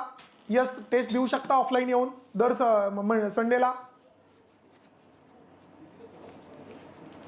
डॉक्युमेंटसाठी मी तुम्हाला सांगितलं ना, कंबाईन बद्दल सर्व माहिती तिथे सेक्शन मध्ये जाऊन तिथे PDF वाचा आता. हो, 2026च्या हिशोबाने आपण ते कव्हर, म्हणजे नाही का, प्रिलियमचा कव्हर करायचा प्रयत्न करूया जून पर्यंत. आता सध्या जसं सिक्वेन्स सांगितला तसा, पहिले स्टेट बोर्ड लेक्चर आणि मग क्लास नोट्स. रेफरन्स बुक सध्या हात लावू नका. हो, क्लास टेस्ट ऑनलाईन बॅचची ऑनलाईन आणि ऑफलाईन बॅचची ऑफलाईन असते. चालू घडामोडींसाठी मी जेवढ्या नोट्स देईल तेवढ्या करा. हो, ऑफलाईन बॅचचं ओरिएंटेशन लेक्चर 4 ते 6 या वेळामध्ये असेल. राज्यसेवा प्री क्वालिफाय करता येईल का? करता येऊ शकते. प्राचीन मध्ययुगीनचा इतिहास तुम्हाला करावा लागेल. त्यानंतर तुम्हाला एन्व्हायरमेंट खूप चांगलं त्याच्यामध्ये करावं लागेल. जगाचा भूगोल तुम्हाला ऍड करायला लागेल. सीसेट चांगलं करायला लागेल, मग होऊ शकतं. आता ते पोस्टावर डिपेंड आहे. तुम्ही ज्यावेळेस ऑर्डर करणार तिथून पुढे 8 ते 10 दिवस पकडून झाला. इंडियन पोस्ट जोपर्यंत तुमच्या घरी पोहोचवत नाही तुमचा ऍड्रेस. आता समजा तुम्ही गोंदियाला राहता तर वेळ जास्त लागेल. तुम्ही पुण्याच्या जवळ राहता, जवळ लवकर येईल, डिपेंड. हो, राज्यसेवा प्रिलियम क्वालिफाय होऊ शकते, काही प्रॉब्लेम नाही. प्री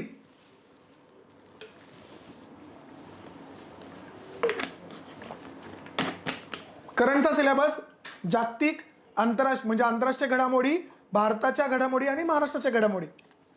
मग राजकीय, आर्थिक, अंतरिक्ष घडामोडी असतील किंवा इतर सगळ्या ज्या गोष्टी आहेत त्याच्यामध्ये इन्क्लूड होईल. मी ते डिटेलमध्ये घेईल.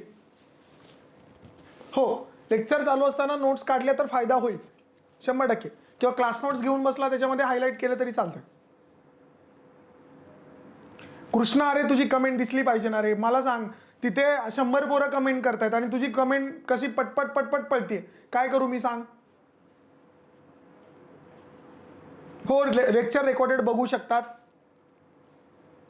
आपल्याकडे अवेलेबल होत नाही. मार्केटमध्ये स्टेट बोर्डची पुस्तकं अवेलेबल आहेत. नाही, सायमल्टेनियसली प्रिलियम प्लस मेन्स दोन्ही पण चालू राहील.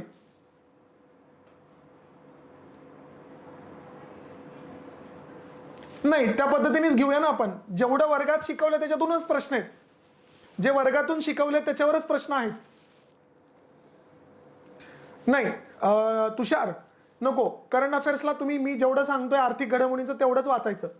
इकॉनॉमिक सर्वे आणि बजेट आपण घेऊया वर्गात.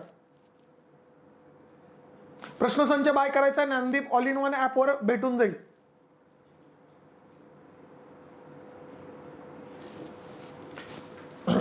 गरज नाही आहे न्यूजपेपर मी घेईन ना, ते टेन्शन घेऊ नका. तुम्ही जनरलसाठी वाचा.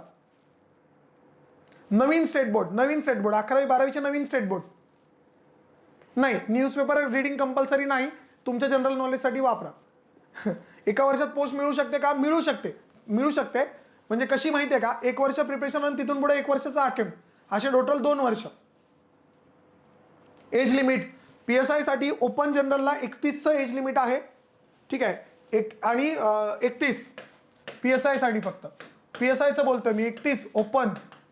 कॅटेगरी जर घेतली तर कास्टच्या बाबतीत 34 हे एज लिमिट आहे. आणि बाकी ASO किंवा STI किंवा सब रजिस्ट्रार किंवा ग्रुप C याच्यामधले एज लिमिट जे आहेत तर ते 38 इयर ओपन आणि त्याच्या plus 3 41 year category age limit. नका वापरू प्रतीक, मी नोट्स देईल त्या वापरा. 2026 साठी किती वॅकन्सी येतील ते आयोगाला किंवा सरकारला माहिती. किती जण आहेत?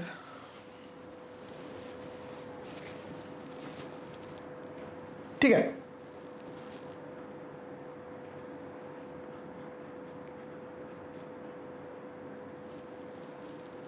छोटं कर ना थोडं. हां बस. करंटचे लेक्चर येत नाहीत, क्लास नोट्स आणि जेवढे लेक्चर घेईल तेवढे करा. वर्गात दीपा तुमच्या सोयीनुसार तुम्हाला PDF शेअर करू आम्ही PPTची, त्याच्यावर जरी नोट डाऊन करून घेतलं तरी चालेल, प्रिंटआउट काढून. ऑफलाईनला बेटर राहतं कधी पण, कारण का समोरासमोर असतं. ऑनलाईनला माणूस आळशीपणा करतो की अरे असं, मग ते जर नसेल तुम्हाला शक्य तर मग ऑनलाईन करा किंवा ऑफलाईन करा, दोन्हीमध्ये शिकवणं सेमच आहे. हा गौरव, 6वी ते 10वीचे स्टेट बोर्ड इम्पॉर्टंट आहेत. कोणते कोणते करायचे ती फॅकल्टी तुम्हाला डिटेल सांगेल. हो, मॅक्झिमम प्रयत्न करू आम्ही प्रिलियमचा सिलेबस 2026च्या अटेम्प्टसाठी पूर्ण करायचा. रेकॉर्डेड व्हिडिओमध्ये हाईट केलं जाणार नाही आहे. असे तुमचे लेक्चर दोन्ही पण, एडिटेड लेक्चर आणि ओरिजिनल दोन्ही लेक्चर तुम्हाला अवेलेबल असतील. क्लास नोट जी आहे ना, ही क्लास नोट ऑफलाईन आहे आणि PPT तुम्हाला डाउनलोड करता येईल. 1 जानेवारी 2025 पासून करंट करायचंय, मागच्या 1 वर्षाचा आणि चालू दीड वर्षाचा.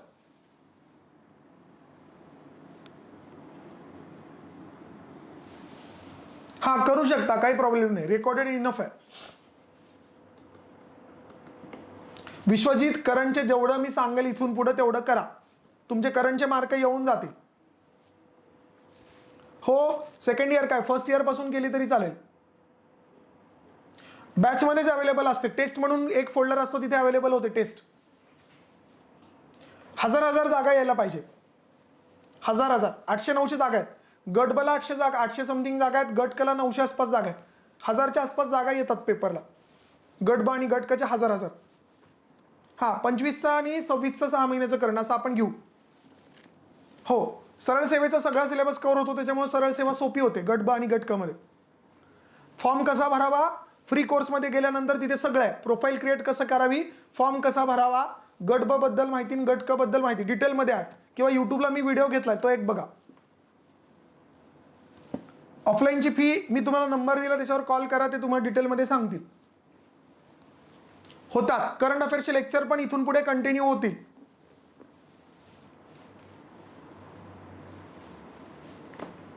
स्टडी प्लॅन तुम्हाला पुढच्या लेक्चरला जेव्हा मी येईल तेव्हा डिटेलमध्ये, एकदा सब्जेक्ट ओरिएंटेशन झालं की मी स्टडी प्लॅन बद्दल तुम्हाला सविस्तर सांगेल.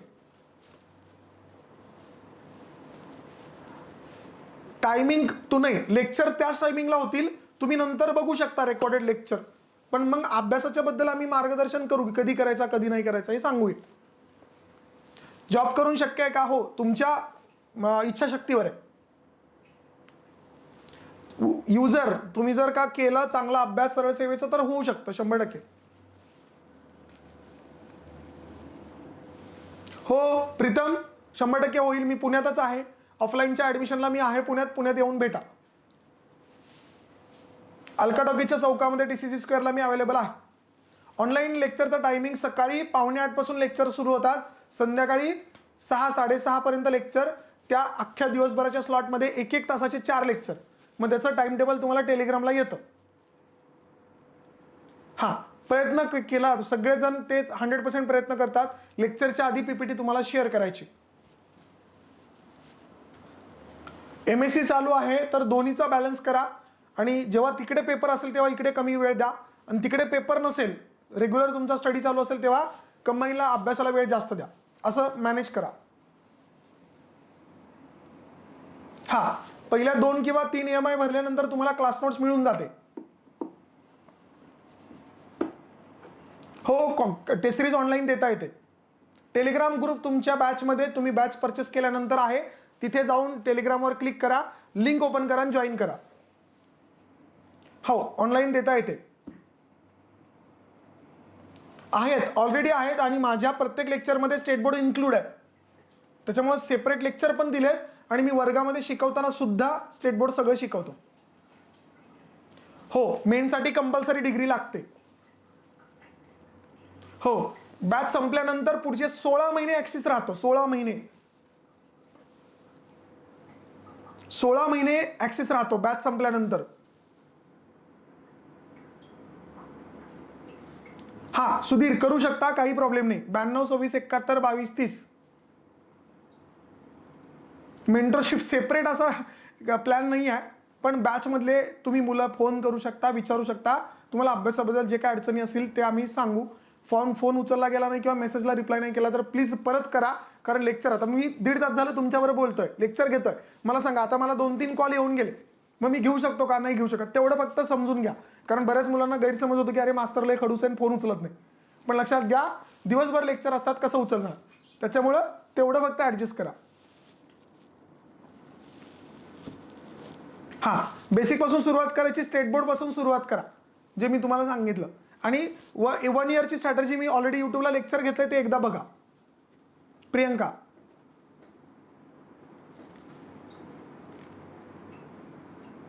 लगेच या, सगळी फी भरली तर तुम्हाला इथे येऊन डायरेक्टली सगळे पुस्तकं भेटून जातील, क्लास नोट्स भेटून जातील. क्लास नोट्स फ्री आहेत. ऑनलाईन आणि ऑफलाईनच्या बॅचला क्लास नोट्स फ्री आहेत. ऑफलाईनच्या बॅचला विश्लेषणाची पुस्तकं फ्री आहेत, माइंड मॅप फ्री आहे, आणि क्लास नोट्स फ्री आहेत. ऑनलाईनच्या बॅचला फक्त क्लास नोट्स फ्री आहेत. सुरुवात 2-3 तासापासून करा, नंतर मग ते वाढवत आपल्याला 5-6 तासापर्यंत वाढवायचं आहे. लेक्चर सोडूनचं टाइम.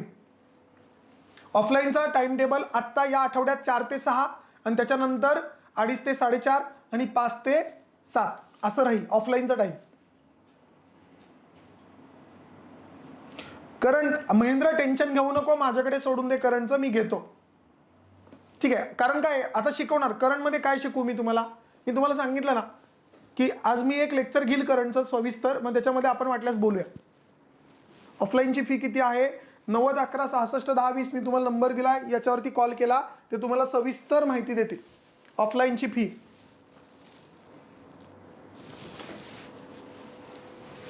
माझा नंबर मी तुम्हाला इथे देतो, 92 26 71 22 30. मी फोन उचलला नाही किंवा लागला नाही तर व्हॉट्सअप करा.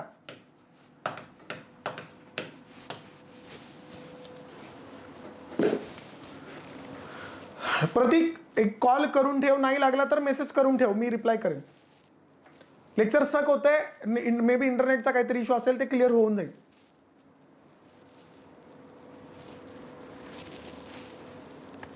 हो, PYQचं बुक 4 ऑप्शनचं दिलेलं आहे. ठीक आहे, होप्सो तुमचे सगळ्यांचे डाऊट सगळे क्लिअर झाले असतील. उद्या 12 वाजता नंदकुमार सरांचं ओरिएंटेशन लेक्चर आहे हिस्ट्रीचं, ते तुम्ही बघितलं तरी चालेल. स्टेट बोर्डचे लेक्चर ऑलरेडी रेकॉर्डेड आहे, आणि माझ्या रेग्युलर लेक्चरमध्ये स्टेट बोर्ड इन्क्लूड आहे. याच्यात सुद्धा स्टेट बोर्ड इन्क्लूड आहे, मी टाकलंय. हो प्रीतम, 100% जर सांगितलं तसं फॉलो करताय तर पोस्ट मिळेल. प्रीतम 100%, फक्त ऐकलं पाहिजे आणि तसं फॉलो केलं पाहिजे. ठीक आहे, भेटूया परत एकदा आपले जेव्हा इकॉनॉमिक्सचे लेक्चर चालू होतील तेव्हा. मध्ये आले तर मी तुम्हाला अवेलेबल आहेच आहे, नो डाऊट. यूट्यूबला पण भेटत जाऊ. ठीक आहे, सगळ्यांना ऑल दी बेस्ट आणि पुन्हा भेटूया. चलो, थँक्यू सगळ्यांना, गुड डे.